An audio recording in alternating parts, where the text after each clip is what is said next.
Hi Shagun, happy Women's Day. Happy Women's Day, Shagun. Happy Women's Day. Guys, I don't need this. I want financial freedom. Hello and welcome to our special Women's Day edition. This Women's Day, let's break the mold and give a gift that truly lasts: financial freedom. Whether you are just starting your career, raising a family, or enjoying retirement, it's never too early or too late to take control of your finances.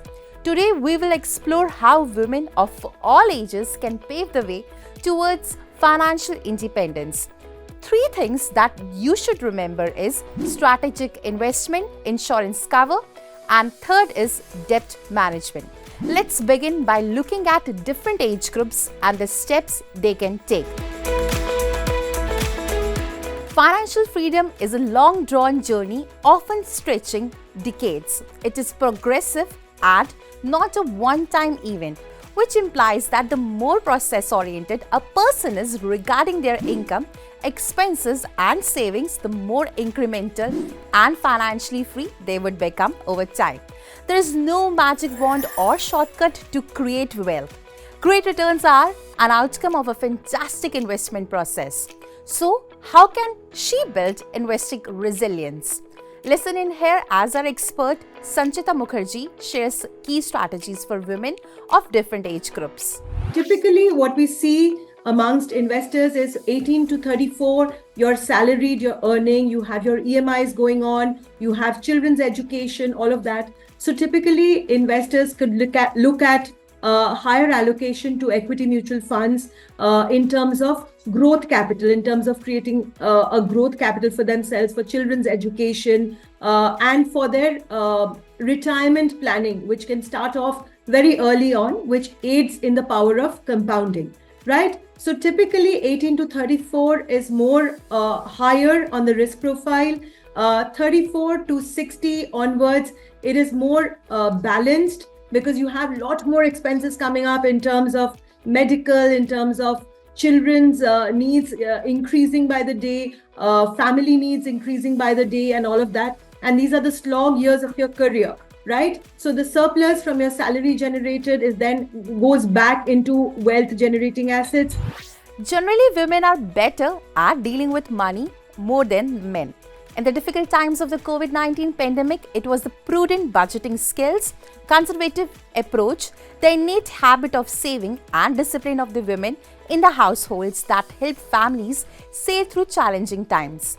Consider long-term care insurance to safeguard against potential healthcare costs. Now, you must be wondering which insurance cover would be the best fit for you. Listen in what our expert has to say about it. When I talk about age group, I'll just give you like a simple thumb rule. How much insurance should you have? One is 10 times your annual CTC. But if I look at it age group wise, let's say 25 to 45, that's an early age group when you're working and family is dependent on the cash flow from your income at times. So in that phase, ideally you should look at what is an amount of financial loss that your family will have in your absence, and that much amount of coverage you should have. When I look at a middle age, like 45 to 60 or 65, that's like, that's another phase of your working life. By that age, most of the times your family would have planned for some goals, and some goals would already have been achieved. In that case, you can go for an insurance amount subject to the amount of financial goals which are pending. And the third thing, which is after 60, ideally after working life, people say you don't need insurance, but trust me, insurance is a wonderful tool to create wealth for your next generation. Women of all age groups should consider maintaining a debt-free life as the ultimate financial freedom. Today, the easy monthly installments, credit permits allow people to purchase products that they might have not been able to purchase otherwise. However, while purchasing on credit, one must confirm that their debt-to-income ratio is between 30 to 40%. Debt reduction and management must be focused to maintain financial well-being and avoid debt stress.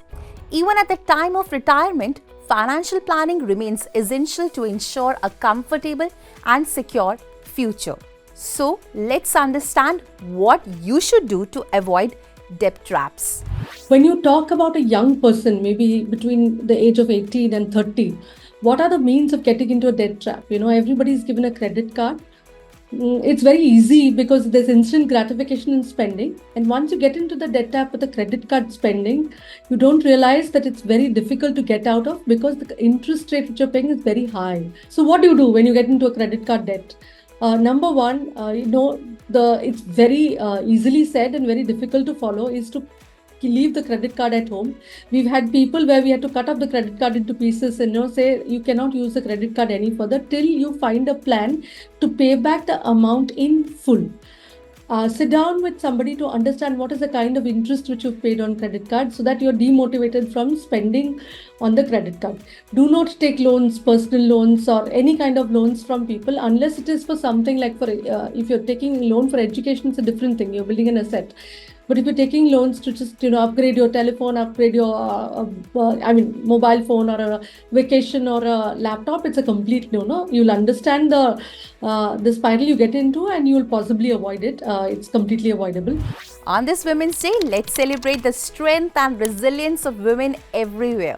Remember, by taking control of your finances and planning for the future, you can pave the way towards a brighter and more secure tomorrow.